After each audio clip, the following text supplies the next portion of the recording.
Hello guys! Bago tayo mag-start, kilala nyo ba kung sino ang pinakapoging robot sa balat ng lupa?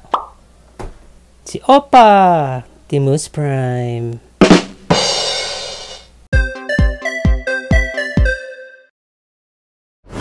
Okay guys, so welcome once again sa Pinoy Toy Review, ang channel na kung saan re-reviewin natin mga iba't ibang klaseng mga toys na makikita natin sa market. So bago tayo mag-start, kung sa tingin mo ikaw ay isang gwapong Oppa tulad nitong robot na nasa harapan natin, huwag mo nang kalimutan na i-like ang video na to, mag-subscribe para ipakita ang inyong suporta, at pindutin niyang bell button na yan para ma-notify ka sa mga susunod pa nating i-review na toys. Now, with all that, let's get it on! Okay, ito ang re-reviewin nating toy ngayon from Aoyimec. From Aoyimec, The Dark Knight. Actually, hindi ko alam kung The Dark Knight talagang pangalan nito kasi sa gilid naman niya merong Interstellar. Feeling ko idol nito si Christopher Nolan, yung isang sikat na director. Anyway, moving forward, ito na nga ang ating Aoyimec The Dark Knight, aka Optimus Prime. Optimus Prime from the movie Bumblebee. Now, of course, syempre, tingnan muna natin ang overall packaging niya. Pag binili mo siya, kung paano mo siya makukuha. Ito ang harap ng kanyang packaging. Ito naman ang likod. Ito naman ang nasa gilid. Ito naman ang nasa kabilang gilid. At ito naman ang nasa ibabaw. At ito naman ang sa ilalim. Okay, so with all that, tingnan naman natin ang laman ng loob ng box na yan. Okay, pag tinanggal natin siya sa packaging niya, ito ang makikita natin. And ano-ano nga bang mga kasama niya sa packaging? Itong backdraft niya. Yan. Ano nga ba itong backdraft niya? Di ko alam eh. Para lang siyang artwork, pero para siyang nasa alienated world. Hindi kaya Starship Troopers? Mahilig sa movies ang gumawa nito. Starship Troopers ang datingan. Hindi ko alam eh. Basta ito ang kasama niya. And of course, dahil Transformer siya, kasama rin niya sa packaging ang... wait. Wala na. Ayan lang. Yan lang ang kasama niya. So in short guys, wala siyang manual!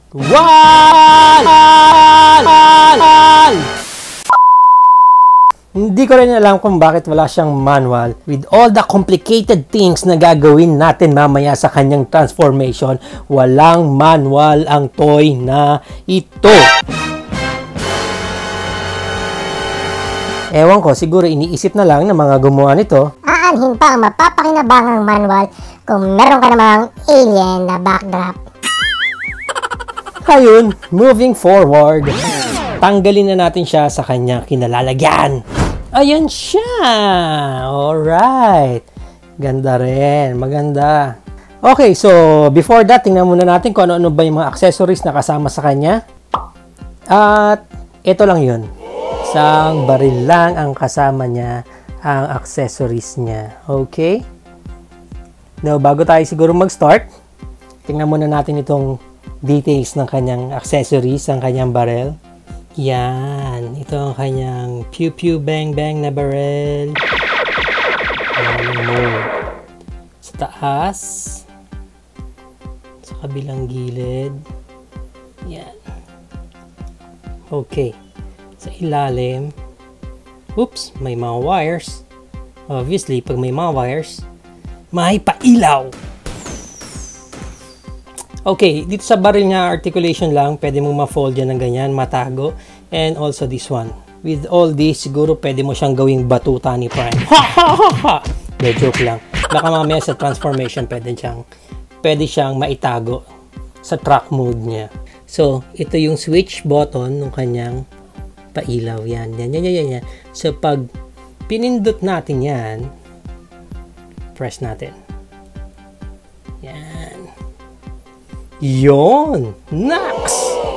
Ayos! May light nga, May pailaw. Okay? With this, punta naman tayo kay Optimus Prime. Okay, so tingnan naman natin ang details ni Optimus Prime. Ayan ang ating details. Ayan ang kanyang Oppa face. Ayan. Ganda. Maganda rin yung details niya. Maganda rin yung paint up niya. Although medyo nakukulangan lang ako sa armor, pero that's just me. Overall, maganda naman. Ayan yung details niya. Yan. Okay. Sa side. Sa likod.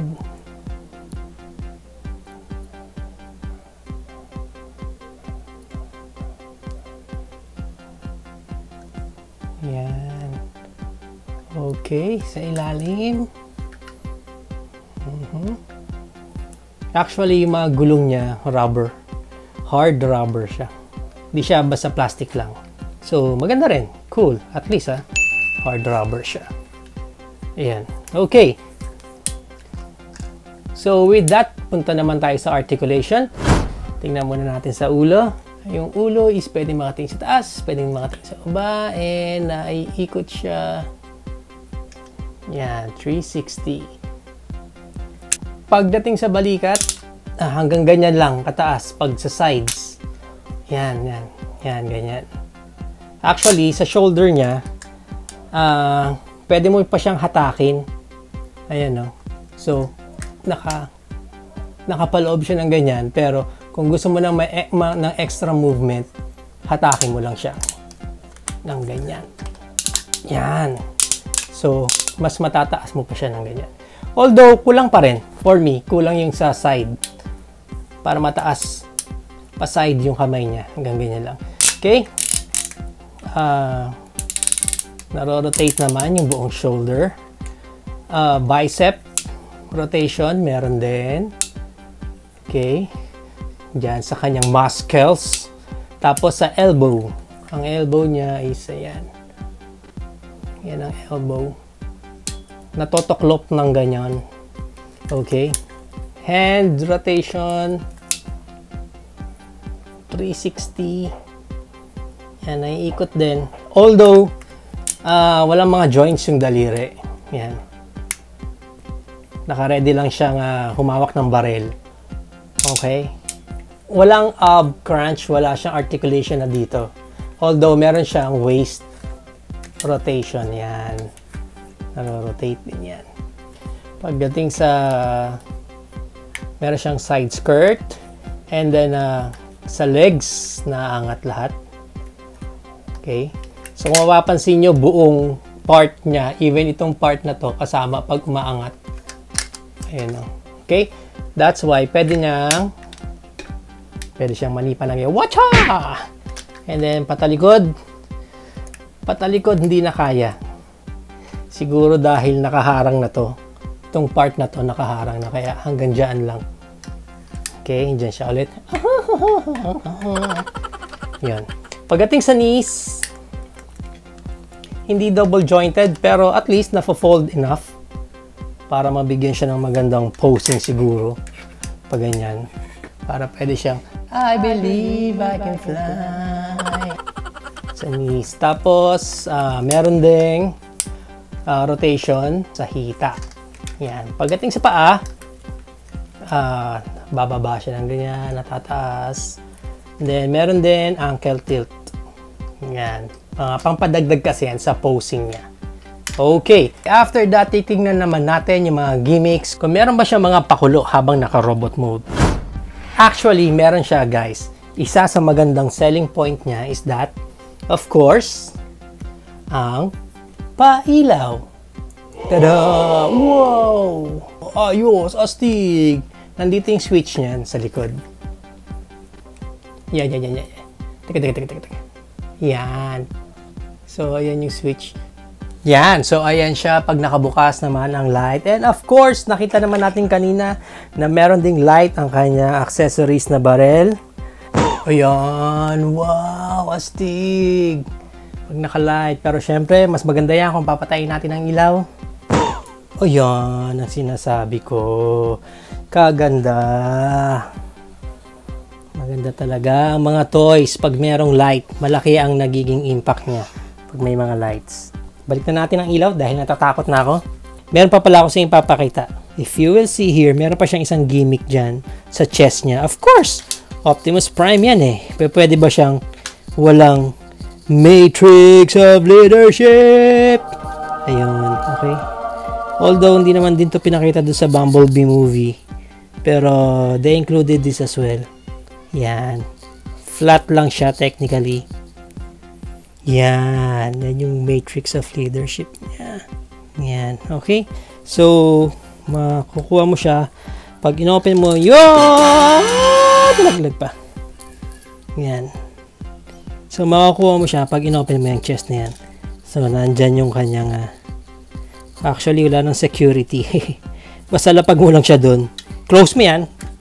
Close mo rin yan. Basta nandun yung Matrix of Leadership niya. Okay, so ayan na nga ba ang sinasabi ko. Hindi ko nga alam na kung bakit ba naman sa sobrang komplikado ng robot na meron tayo ngayon, hindi nila in-include ang manual for the transformation. Pero syempre, kaya nga tayo meron mga ganitong klaseng toy review para at least matulungan ko kayo kung paano mag-transform din ng mga binibili nyong robot. Okay? Now, let's start. Okay, syempre, first, dito muna tayo sa likod. Unahin natin itong portion na to. Yan. Tanggalin muna natin. Yan, up natin yan. Ganon din sa kabila. Angat natin yan. Yan. Tapos, pag naangat na natin yan, bababa mo naman tong portion na to.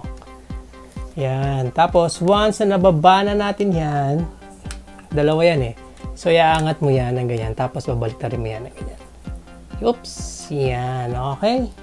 Ito ngayon, tatanggalin natin yung lock niyan. Yan. Gaganyan mo siya. Yan. Okay.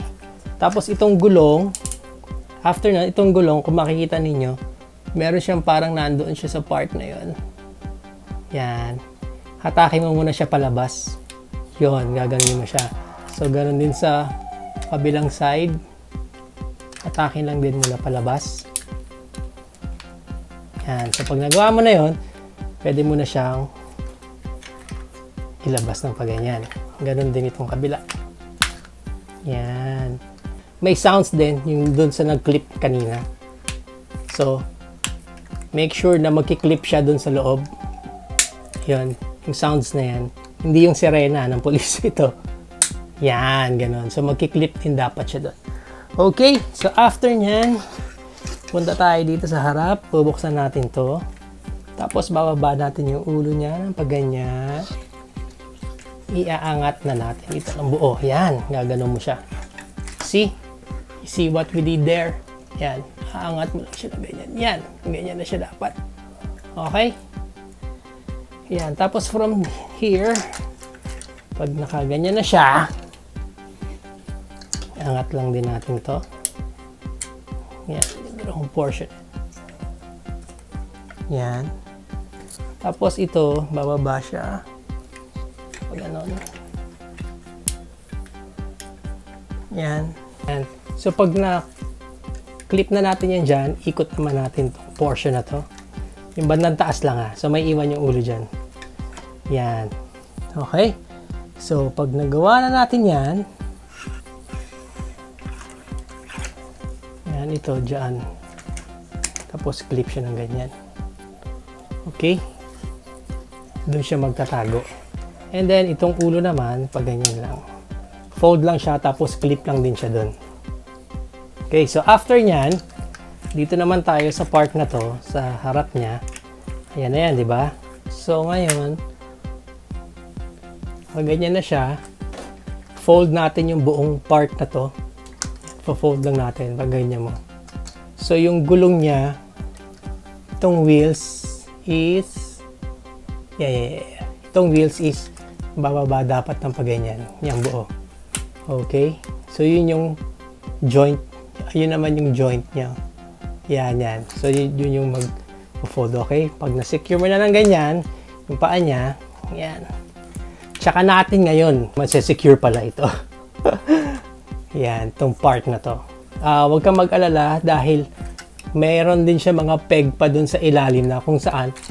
Yan, no? Pag sinecure mo siya ng ganyan, if you press it, may mga nakaabang na pegs dun. So, secured siya kaagad. na matatransform. So, ayan na yung harap ng truck natin. Okay?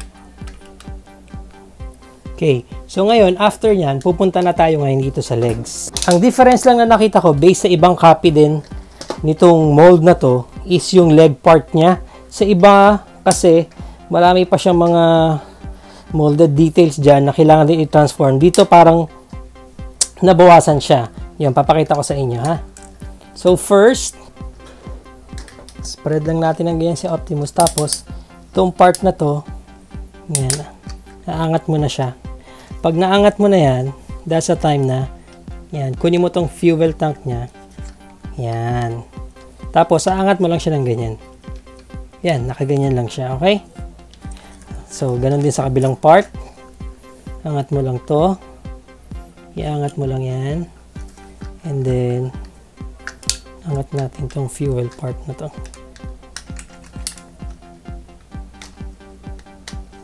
Yan, okay? So, nakaangat na yung fuel tank niya. And then, from here, iaangat naman. And then, from here ito, this one, iaangat naman natin yan. Ayan, paakyat, pa ganyan. Okay? Yan, pag naangat. So, pag naangat na natin yan, itong part na to sa baba, open mo lang din yan. Yan. So, ganyan na itsura niya.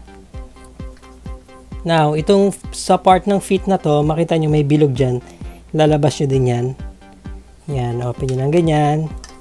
Leave muna natin yan ng ganyan. Kunin muna natin itong part na to kasi itong part na to, ito yung magiging cover naman niya para sa buong part na to. Yan, dyan. So, pag inangat mo siya ng ganon, fold mo lang din. Yan. So, ganon din sa kabila. Angat mo, tapos fold. And then, pag ganyan siya dapat. Yan. Yan. So, ganyan ang itsura niya. And then, pag ditikitin mo lang siya. Yon, okay? Okay. So, dito naman ulit tayo sa part na to. Pagdating natin sa part na to, yan yung dalawa, fold mo lang siya pailalim. Yan. Tapos, may peg siya ulit doon. Pero siyang isang peg doon maliit yan. Doon siya secure. Yon, doon yung slot niya. Yan. So, ganun din dito sa kabilang side. May slot din doon. Again. Nalagay mo siya doon. Yan. So, ito rin ngayon. Dalawang slot na yan. Pagduduktongin mo lang din. And then, ito, may parang sobra siya doon. Ayan o, may sobra siya. Papasok siya dapat doon sa loob. Doon naman siya magpepeg. Okay? Yan. Yan. Okay. So, secured na siya. Yan. Natanggal lang to.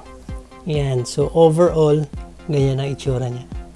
So, now, punta naman tayo dito sa balikat. Iangat mo lang yan. Then, fold. Open mo lang yan yung buong portion na yan. Even ito.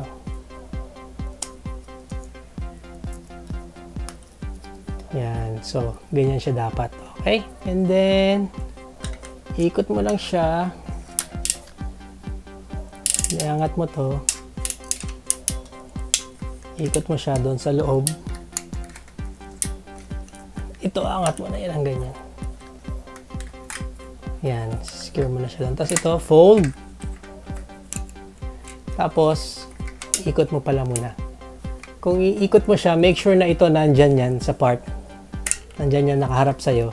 And then, ang iikot mo lang is itong nasa may arms niya mismo. Yun lang iikot mo. Yan. Pag naikot mo na siya ng ganyan, yan. Pag naikot mo na siya ng ganyan, angat mo lang ng ganon. And then, mag-i-swak na yun sa loob eh. Okay? So, once na naswak mo na siya dun sa loob, bababa mo lang tong peg na to. And then, makita mo meron siya mga overall pegs din dyan. So, dun naman siya papasok.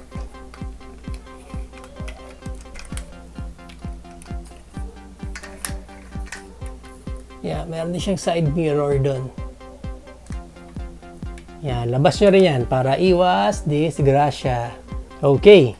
So, once na na-secure na natin yung part na yan, sa kabilang side naman tayo. Open lang ulit. Open lahat. Yan. And then, yung arms niya. Ikot lang. Open muna to. Open. Tapos ikot yung arms. Fold mo na pataas. And then, pasok mo na siya doon. Fold mo na dyan. Yan. Paganyan. Ikot mo na to yan dyan. Prepare mo na siya. Yan. Tapos ikot mo na to. Ikot mo na yung pataas. And then, secure yung mga pegs. May pegs pa siya doon.